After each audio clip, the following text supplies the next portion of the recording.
Good evening, welcome to Left, Right and Centre. I'm Vishnu Shom. On the programme tonight, on a day when the China issue erupts in Parliament after very strong remarks by the Congress leader Rahul Gandhi, we bring you a very special set of interviews. Caught, beaten, electrocuted and eventually released when he thought he was being taken away to be killed. The story of the 17-year-old from Arunachal who's wearing that blue jacket over there. He was captured by Chinese forces within Indian territory. He was captured. His friend in that red jacket managed to escape. That's coming up, a very exclusive interview, a small excerpt here. क्या बोलने के बाद एक लात मारा, एक दो तीन लात मारा और एक इलेक्ट्रिक स्टाइल का एक होता है वहाँ से हमको दिया टू टाइम। उसका बाद हमको बहुत ठंडा लग रहा था, ठंडा का साथ बहुत डर लग रहा था, काँप रहा था मेरा बॉडी पूरा, पता ही नहीं था। तो हमको जब ले जाते समय को हम तो सोच रहा था कि हमको वो लोग का सिटी के अंदर ले जाके मार देगा, ऐसा हम तो मेरा दिमाग में सोच रहा था। All right, we'll play out that entire interview in just the next little while. But that interview actually comes on a day in which just a couple of hours back, the senior Congress leader Rahul Gandhi said that China has a distinctive plan in place and that the government will be responsible if it's unable to defend India. We're going to be discussing those remarks as well. Let's listen in first to what he said. The Chinese have a very clear vision of what they want to do. Do not underestimate it. You have brought Pakistan and China together, and this is the single biggest crime that you could commit against the people of India. China has a clear vision, and I can clearly see, without any confusion in my mind, that China has a plan. The foundations of their plan have been put in place in Doklam and in Ladakh. All right, so Rahul Gandhi speaking about the broader China situation, but let's return to our big focus, that remarkable story of the escape of one young man from Arunachal Pradesh from the clutches of the Chinese army. He managed to escape, you'll learn exactly how, but also a story of extreme bravery. The boys that you will see are Miram Taron, a 17-year-old. He's in that blue jacket over there. He was captured by the Chinese army for several days. He was tortured, beaten, electrocuted. And Johnny Ying is 27 years old on the right. His friend, they were together in a part of Arunachal Pradesh right near the international boundary. Johnny managed to escape. Miram did not, and he was tortured.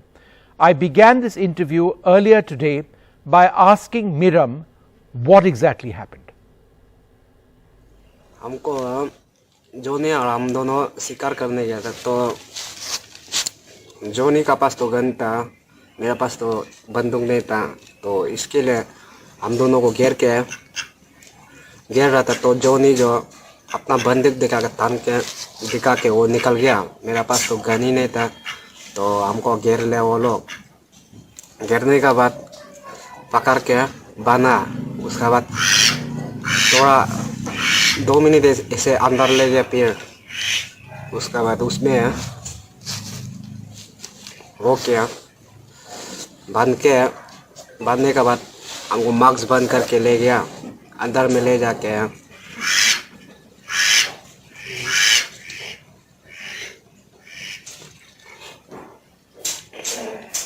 Camp तक ले गया।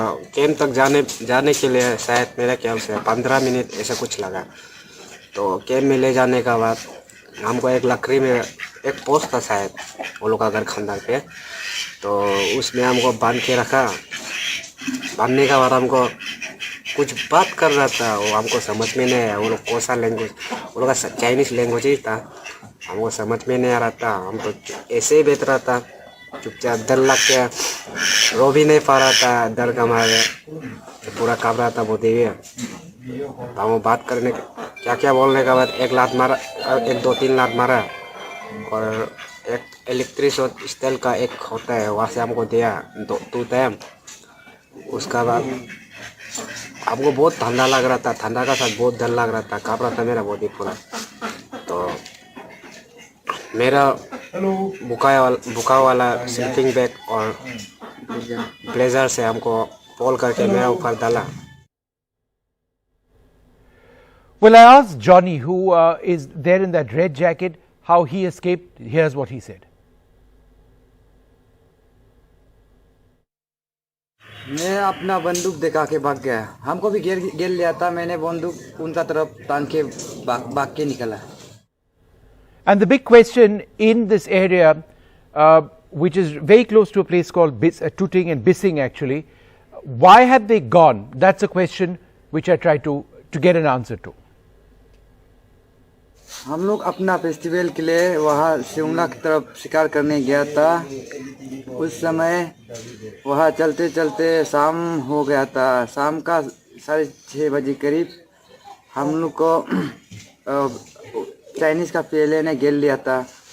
तो वहाँ से मैंने जैसे तैसे बच के निकल के आ गया और गांव में आके सब अपना इनका पिताजी उन सबको कवर दिया है. All right, so Johnny pointing the gun over there at some of those Chinese soldiers and escaping. But I asked Miram when he knew or whether he knew at all after his capture for several days that he was going to be released.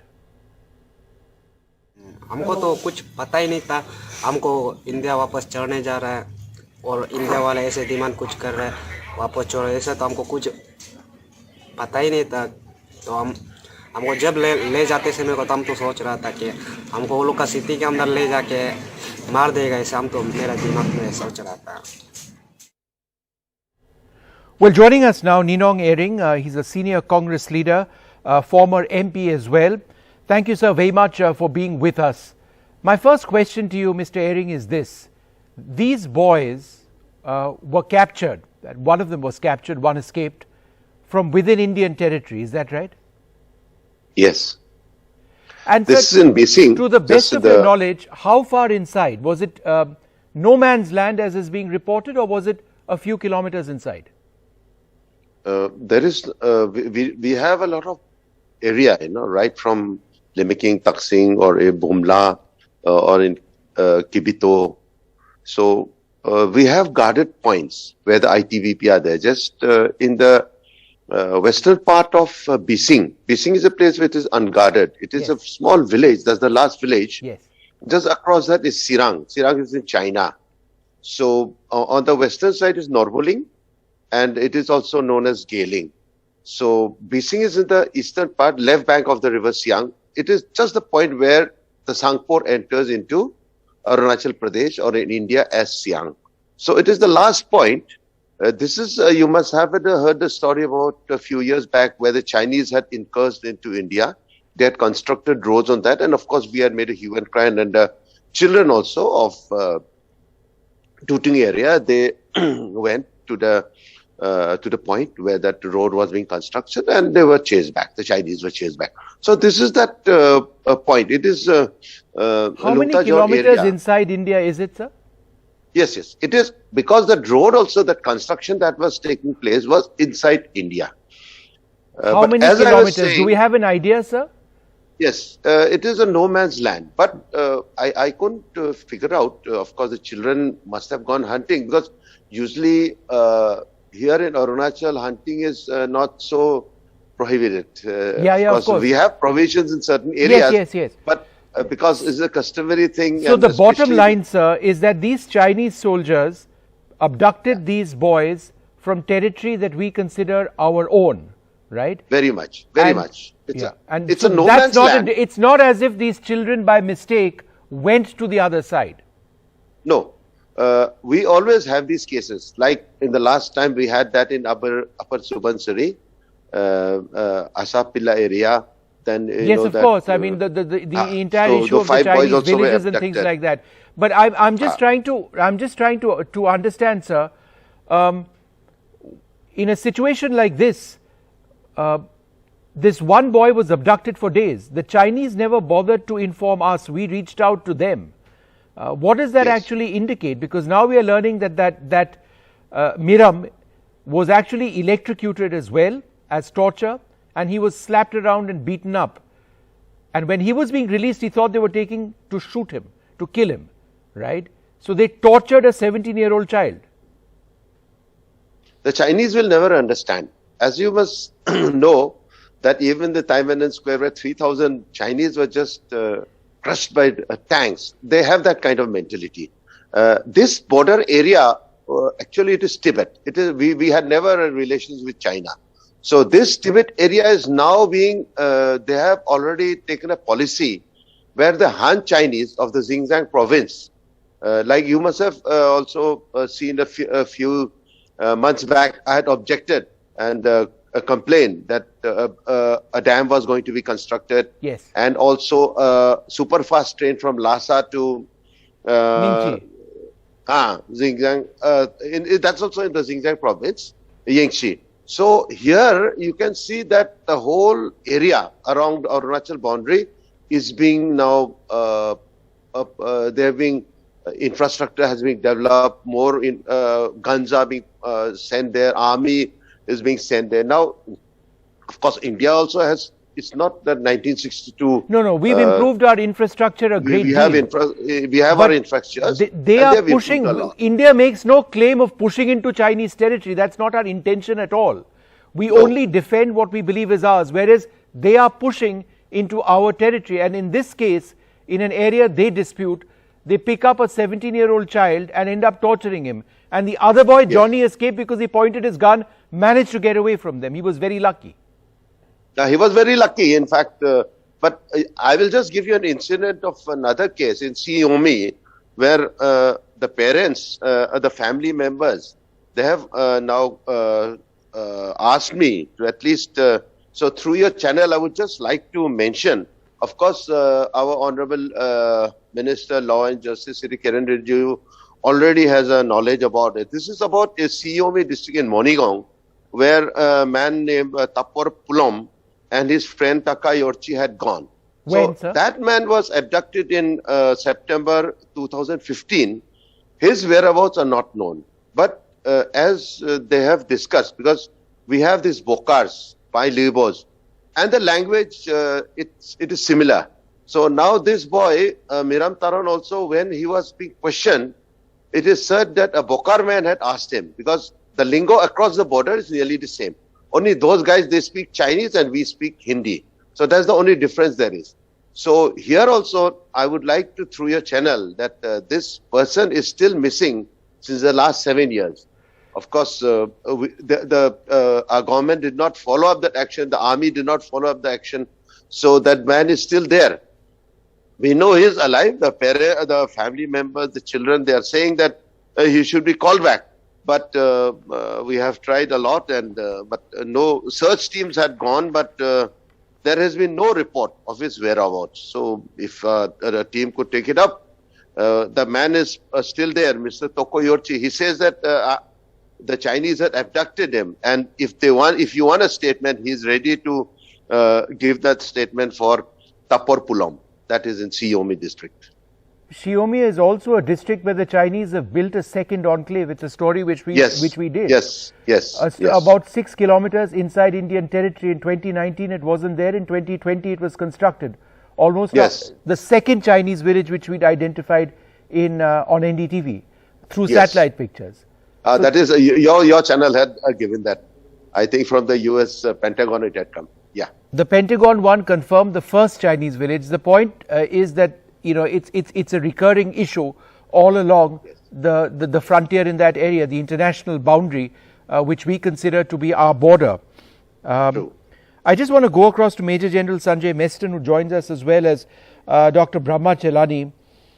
Dr. Chelani, let me come to you first. This is yet another example of how the Chinese are inside our territory, albeit a shallow incursion. Every inch of our land is ours and it's precious, every inch. So therefore, they've abducted these two. One of them is just a 17-year-old child, and taken them into their territory. They took him from our territory. This was kidnapping. It was an international kidnap. What does this say of what China is trying to do?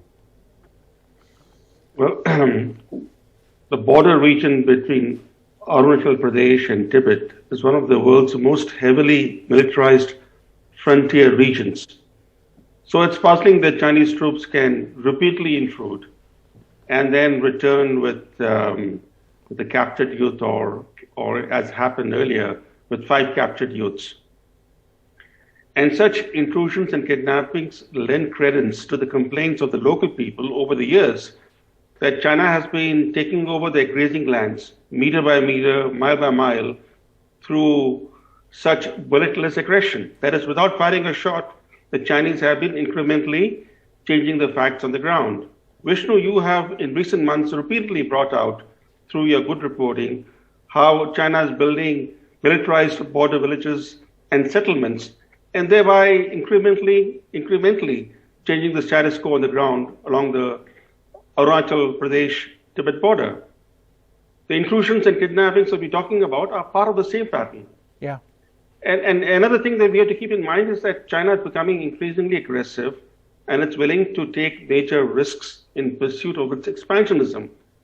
Just 7 months ago, Chinese President paid a visit to Tibet, including he had an overnight stopover at a forward PLA base located barely 15 kilometers from the Arunachal Pradesh frontier. Right.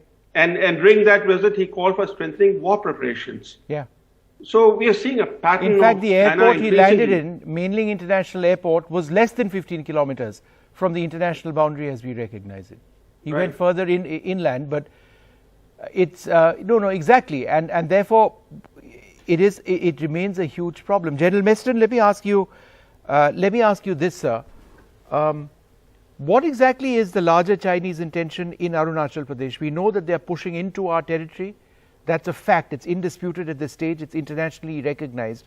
They're kidnapping children as well. We say that we are fully defended, but when something like this happens, it's obvious that there are areas which we just can't patrol in. Is terrain the issue? Vishnu, I have a total different take on the issues highlighted by you and the other two speakers. Having served in these areas and having also been in the military operations directorate and looking after the China border, firstly, I would be very emphatic in saying that there are really no intrusions. And a point was made by Mr. Brahmachalini that it's a very heavily fortified area. I would not substantiate that. Reason being, see, we are the people who are on ground. Our side, we have fair amount of bunkers. In fact, let me put it very, very clearly that even I had hosted the media team at Nathula. They also admitted, and all across, we have heavily fortified bunkers.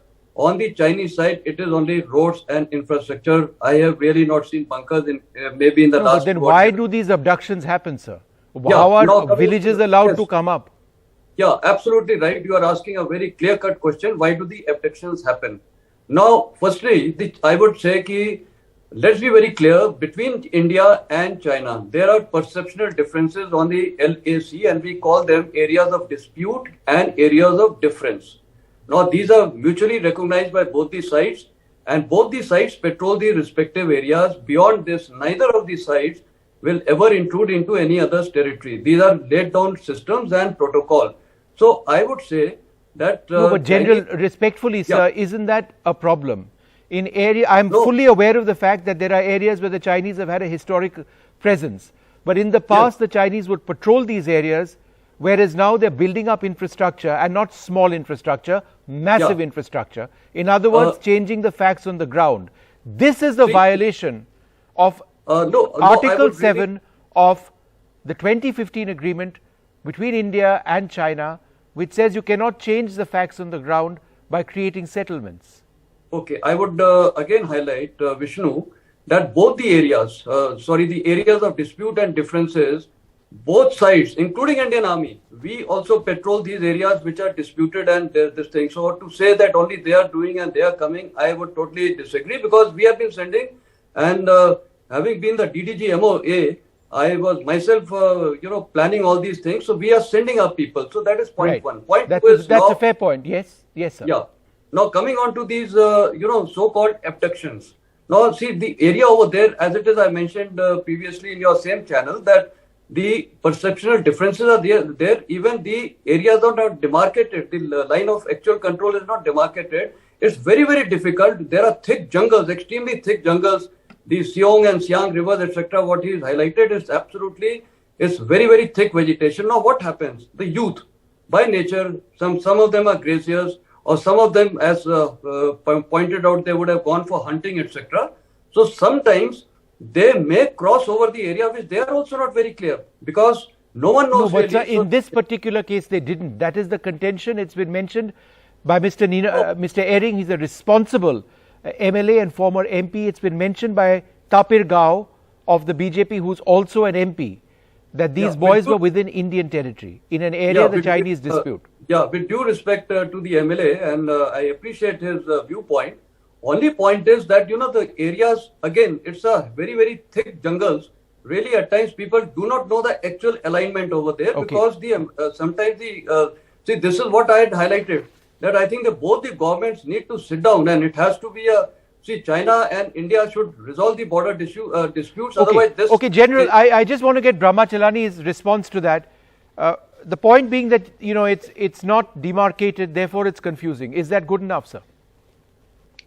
First, to talk about China's historical presence in that area really is besides the point. In fact, until China annexed Tibet, there was no substantial Han Chinese presence in the Himalayan region. So we're talking about Chinese presence in recent decades. Historically, there was no Han Chinese presence in these border regions.